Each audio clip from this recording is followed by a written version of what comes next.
Alice's Adventures in Wonderland by Lewis Carroll. Chapter 1. Down the Rabbit Hole. Alice was beginning to get very tired of sitting by her sister on the bank and having nothing to do. Once or twice she had peeped into the book her sister was reading, but it had no pictures or conversation in it.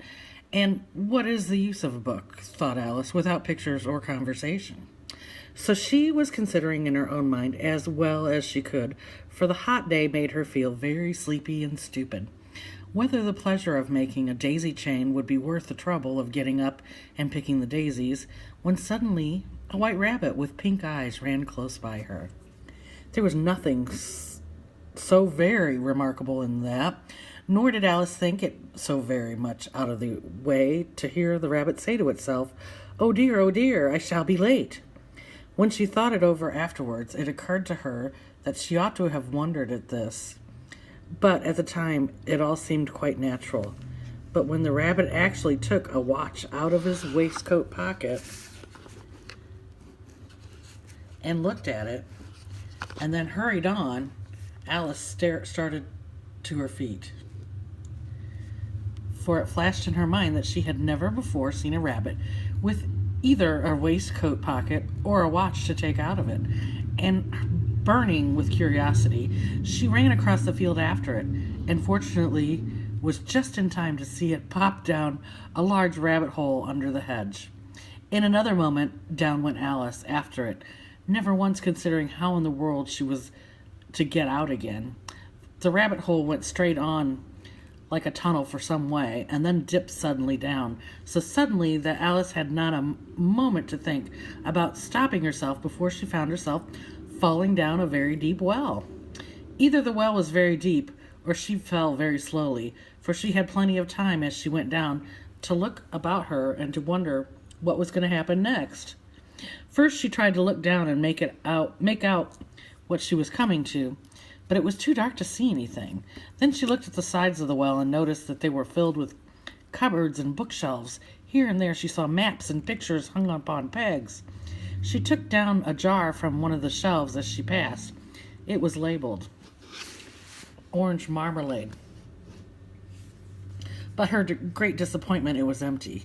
She did not like to drop the jar for fear of killing somebody, so she managed to put it in one of the cupboards as she fell past it.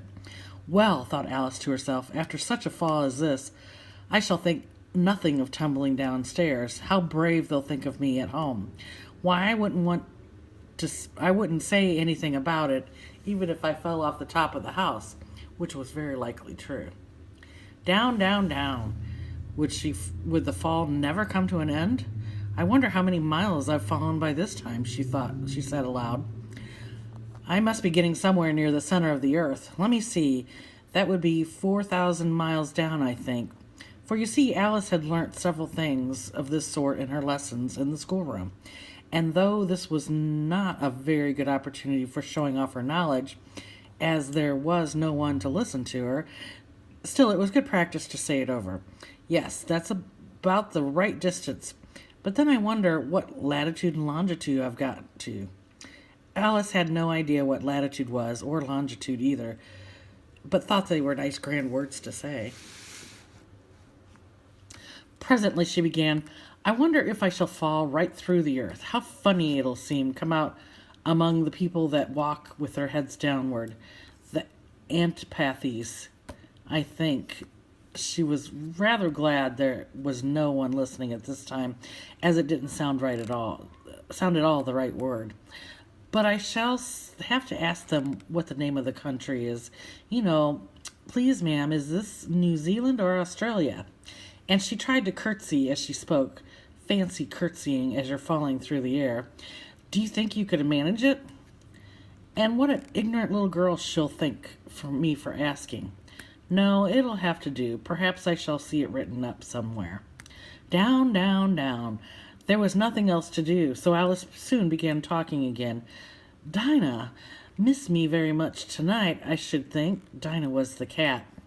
I hope they'll remember her saucer of milk at tea time. Dinah, my dear, I wish you were down here with me. There are no mice in the air, I'm afraid, but you might catch a bat, and that's very like a mouse, you know. But do cats see bats, I wonder? And here Alice began to get rather sleepy, went on saying to herself in a dreamy sort of way, do cats eat bats? Do cats eat bats? And sometimes, do bats eat cats? For you see, as she couldn't answer either question, it didn't matter much which way she put it. She felt that she was dozing off and had just begun to dream that she was walking hand in hand with Dinah and saying to herself earnestly, now, Dinah, tell me the truth. Did you ever eat a bat? When suddenly, thump, thump, down she came upon a heap of sticks and dry leaves, and the fall was over. Alice was not a bit hurt, and she jumped up onto her feet in a moment. She looked up, but it was all dark overhead. Before her was another long passage, and the white rabbit was still in sight, hurrying down it. There was not a moment to be lost. Away went Alice, like the wind, and was just in time to hear it say as it turned the corner, oh, my ears and whiskers. How late is it getting? She was close behind it when she turned the corner, but the rabbit was no longer to be seen. She found herself in a long, low hall, which was lit up by a row of lamps hanging from the roof. There were doors all around the hall, but they were all locked. And would Alice had been all the way down one side and up the other, trying every door, she walked sadly down the middle, wondering how she was ever going to get out again. Suddenly, she came upon a little three-legged table, all made of solid glass. There was nothing on it except a tiny golden key, and Alice's first thought was that it might belong to one of the doors of the hall. But alas, neither the locks were too large or the key was too small. But at any rate, it would not open any of them. However, on the second time around, she came upon a low curtain she had not noticed before, and behind it was a little door about 15 inches high. She tried the little golden key in the lock, and to her great delight, it fitted. Alice opened the door and found that it had led into a small passage, but not much larger than a rat hole. She knelt down and looked along the passage to the loveliest garden you ever saw. How she longed to get out of that dark hall and wander about those beds of bright flowers and cool fountains, but she could not even get her head through the doorway.